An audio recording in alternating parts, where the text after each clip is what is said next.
Okay, welcome back, Matadors. This is a continuation of Chapter 2, Lesson 4, on the geometric transformation, rotations.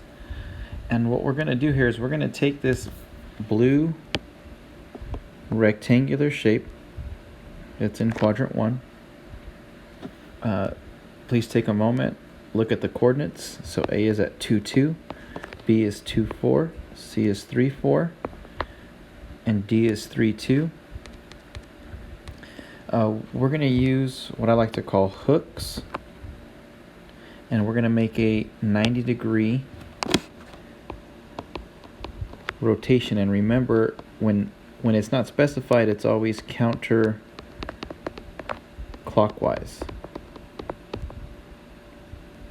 Okay, so we're going to take this shape, and it's going to rotate about the origin 90 degrees. So we're going to rotate it 90 degrees.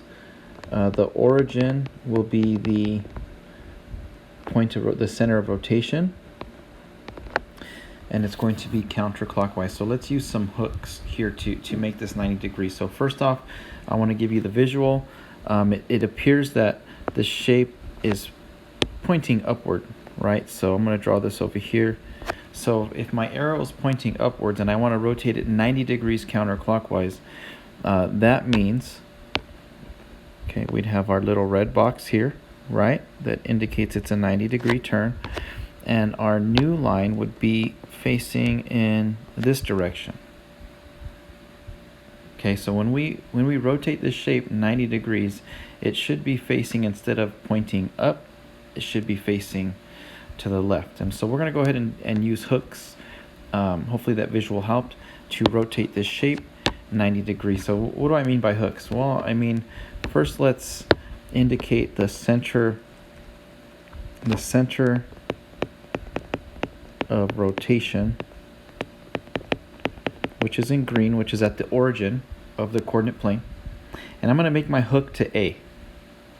Okay, I'm going to make my hook to A. What do I mean by my hook? Well, I'm just going to count, similar to when I'm graphing coordinates onto a coordinate plane.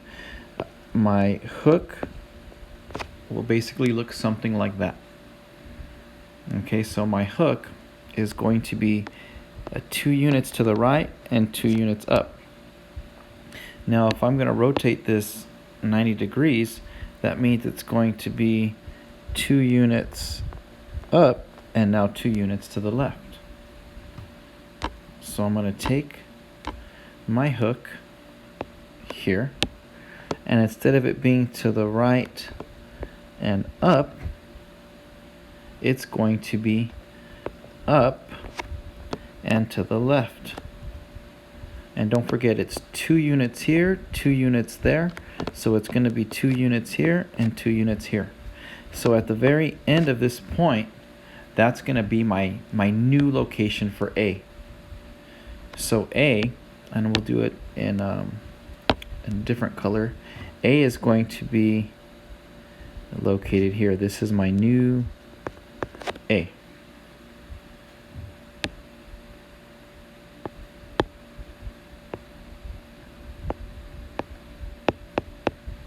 Okay, let's go ahead and now let's make our hooks for B. To get to B, I'd have to go over 1, 2, and up 1, 2, 3, 4. So now, instead of going to the right 2 and up 4, it's going to be rotated 90 degrees so that it is up 2 and left 4. So it should be up 2 and left 4 once we're done rotating it. Okay, so let's go ahead and let's do that rotation. So I'm going to go up 1, 2 and left 1, 2, 3, 4. And at the end of that point there, that's going to be my new B. This is my new B.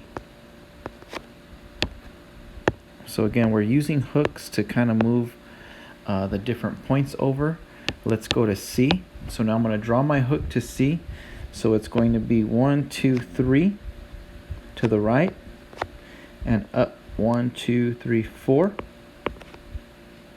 So my hook looks 3 to the right and 4 up.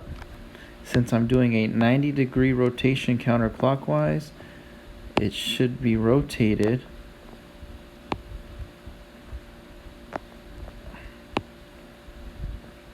I don't know why I'm having so much trouble here.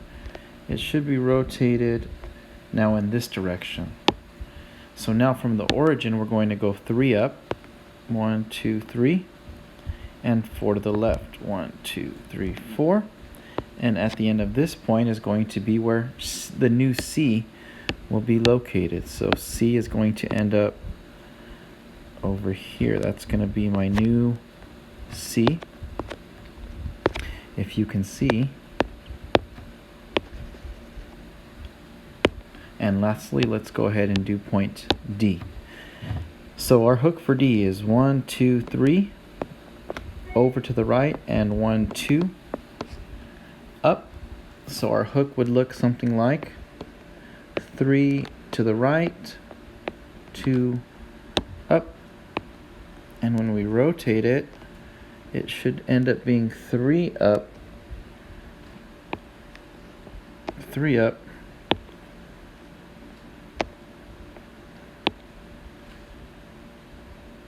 so 3,